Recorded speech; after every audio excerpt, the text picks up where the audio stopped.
Hello viewers, I doctor SVK Lal welcome you all in my YouTube channel. मेरे YouTube channel में आपका बहुत बहुत स्वागत है। अगर आप इस चैनल पर नए हैं तो चैनल को लाइक, शेयर और सब्सक्राइब करें ताकि विभिन्न बीमारियों से संबंधित जानकारी मैं इस पर देते रहता हूं। साथ ही उसके होम्योपैथिक इलाज और अन्य पद्धतियों द्वारा जो इलाज होता है उसका मैं तुलनात्मक अध्ययन भी प्रस्तुत करता हूँ कई वीडियो में।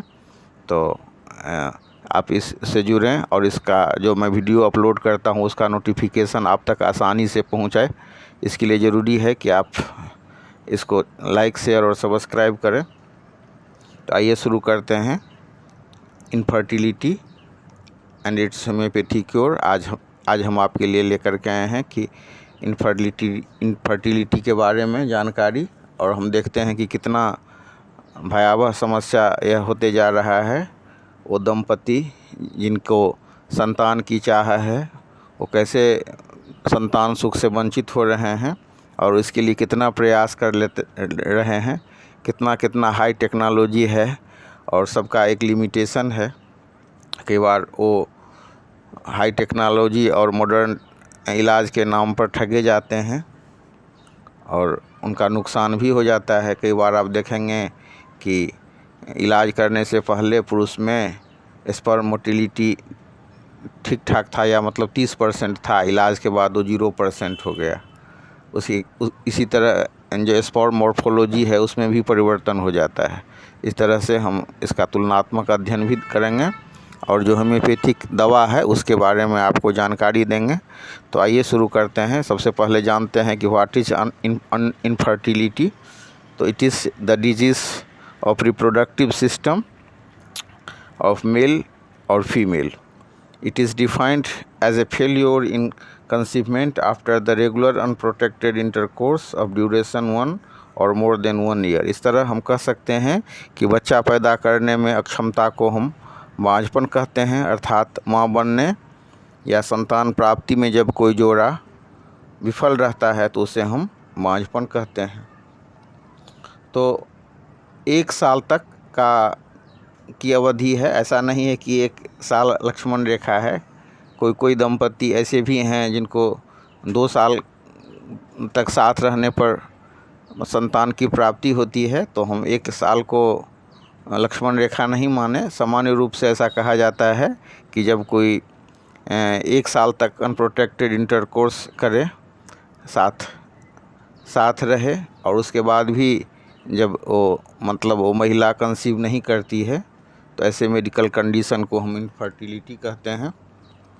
यहाँ यह स्पष्ट कर देना उचित है कि 1-2 महीने तक अनप्रोटेक्टेड सेक्स के बाद प्रेग्नेंट नहीं होने को हम इनफर्टिलिटी में कंसीडर नहीं कर सकते हैं, क्योंकि मात्र 10% महिलाओं के मामले में हम देख सकते हैं कि वो मात्र 1-2 महीने के अनप्रोटेक्टेड सेक्स से कंसीव कर गई। 1 साल तक अनप्रोटेक्टेड सेक्स के बाद कंसीव करने का मामला सिर्फ 40% महिलाओं में होता है। बाकी मामलों में 1 साल से ज़्यादा का समय लगता है। अधिकतर मामलों में यह समय 2 साल का होता है। इस तरह हम कह सकते हैं कि कंसीवमेंट के लिए यह ज़रूरी है कि कपुल 1 साल से 2 साल तक स्वस्थ चित्त से संभोग करे, तो उन मामलों में कंसीव करने की प्रबल संभावना होती है। अगर ऐसा नहीं होता है तो इसके लिए ट्रीटमेंट लेने पर विचार करना चाहिए। अब इनफर्टिलिटी 2 प्रकार का होता है। एक होता है प्राइमरी इनफर्टिलिटी या दूसरा सेकेंडरी इनफर्टिलिटी। तो प्राइमरी इनफर्टिलिटी के मामले में हम देखते हैं कि कभी गर्भधारण हुआ ही नहीं, मतलब जो कंसीवमेंट नहीं हुआ। सेकेंडरी में हम देख सकते हैं कि एक बार हो गया, दोबारा नहीं हुआ, या एक बार हुआ, मिसकैरेज हुआ, फिर दोबारा वो कंसीव नहीं की महिला। तो ये सब जो मामले होते हैं, इस तरह के मामले में जबकि महिला दोबारा कंसीव नहीं कर पाती है, गर्भधारण नहीं कर पाती है, तो ये सेकेंडरी जो इनफर्टिलिटी के मामले में आता है। अब कॉजेज़ ऑफ इनफर्टिलिटी पर विचार करें तो हम देख सकते हैं कि फीमेल फैक्टर 40% होता है, जिसमें यूट्रस, फैलोपियन ट्यूब्स की खराबी रिस्पॉन्सिबल हो सकती है, या फिर ओवेरी की खराबी हो, या इंडोमेट्रियोसिस हो, बाइकार्नेट यूट्रस हो, इंडोक्राइन डिफिशियंसी हो, या ऑब्स्टेकल इन रिप्रोडक्टिव चैनल और पाथ हो, फिर इरेगुलर ओवुलेशन हो, यूट्रस इन्फेक्शन हो, या ब्लॉकेज इन फैलोपियन ट्यूब्स हो, vaginal infection, PCOD, PID, less egg, unhealthy egg, tuberculosis, खराब ट्यूब, एडेनोमायोसिस, ये सब लक्षण फीमेल फैक्टर में आ सकते हैं। ये सब जो फैक्टर है ये फीमेल फैक्टर के अंतर्गत आते हैं। और हम अगर मेल फैक्टर की बात करें तो 40% रिस्पॉन्सिबल मेल फैक्टर भी होता है।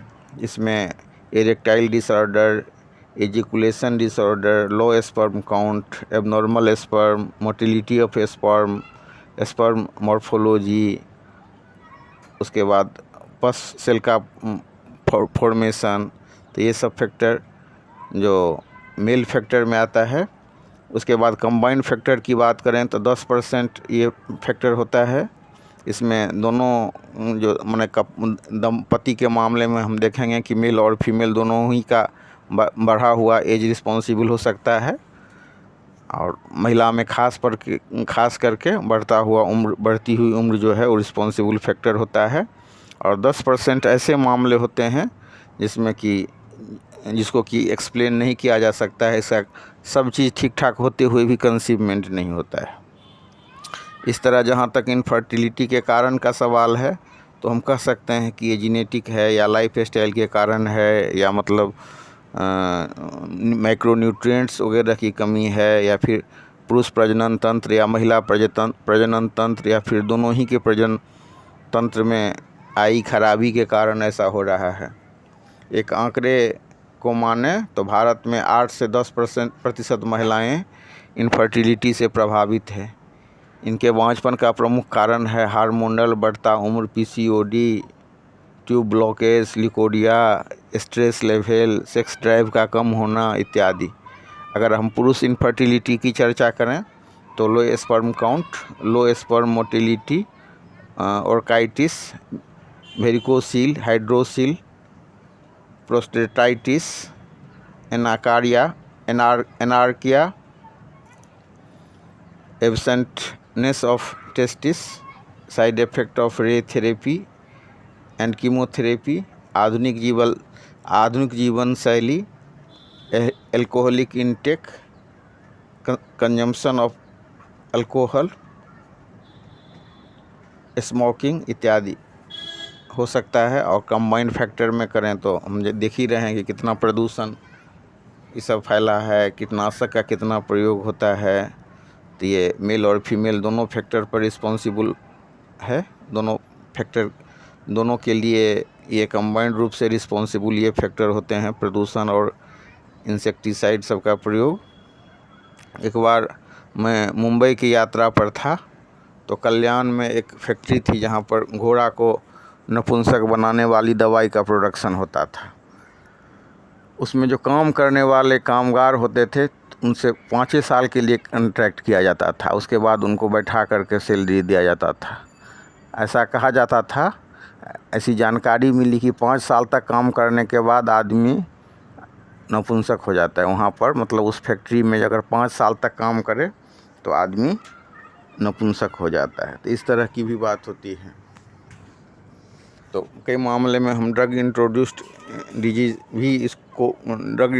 डिजीज़ को भी रिस्पॉन्सिबल मान सकते हैं।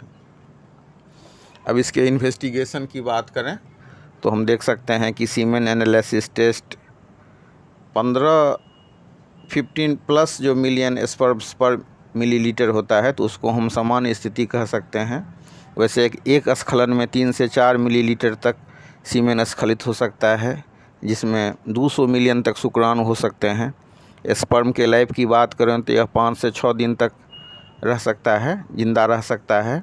अतः संतान प्राप्ति की इच्छा वालों को सलाह दी जाती है कि वो मेंस के 8वें दिन से हर एक 2 दिन पर अनप्रोटेक्टेड इंटरकोर्स करें। दूसरा महत्वपूर्ण फैक्टर है मोटिलिटी ऑफ स्पर्म।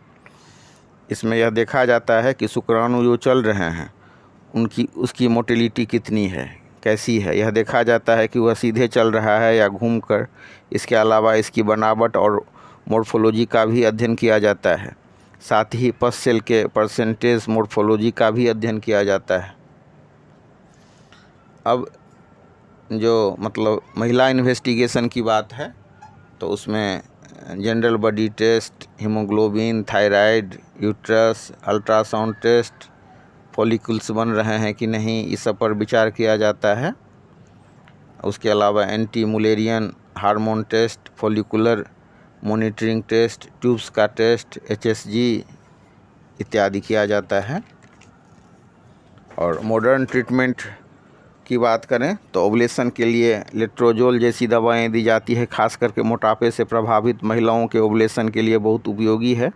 इसके साथ साथ ज़रूरत पड़ने पर HCG human chorionic gonadotropic injection एवं HMG ह्यूमन मेनोपॉजल गेनेडोट्रोपिन जैसी दवाएं भी दी जाती हैं। इसके अलावा IVF टेक्नोलॉजी का सहारा लिया जाता है, जिसमें शरीर के बाहर फर्टिलाइजेशन कराया जाता है। यह उल्लेखनीय है कि IVF 25% मामले में ही सफल रहता है। एक और अन्य टेक्नोलॉजी है IUF, जिसको हम इंट्रायूट्राइन इंसेमिनेशन कहते हैं, तो ये यूट्रस के भीतर होता है। उसके अलावा लेप्रोस्कोपिक सर्जरी, सरोगेट मदर जैसी भी टेक्नोलॉजी है। लेकिन कई बार अंग्रेजी दवाओं से स्पर्मेटोजेनेसिस और स्पर्म का मोटिलिटी 0% हो जाता है। महिलाओं का एग खराब हो जाता है, उनका प्रजनन तंत्र खराब हो जाता है। तो इसके लिए जो है माने अल्कोहलिक कंजम्पशन को अवॉइड करना चाहिए, स्मोकिंग को अवॉइड करना चाहिए, वेट मैनेजमेंट करना चाहिए। मर्दों में टाइट अंडरवियर नहीं पहनना चाहिए। मेंस के 7 दिन बाद 1 दिन या 2 दिन के अंतराल पर अनप्रोटेक्टेड सेक्स करना चाहिए। महिलाओं द्वारा प्रतिदिन थर्मामीटर लगाकर ओवुलेशन डे के बारे में जानकारी ली जा सकती है। उसके अलावा जो हाई ग्लाइसेमिक और हाई फैटी सब्सटेंस है उससे दूर रहना चाहिए।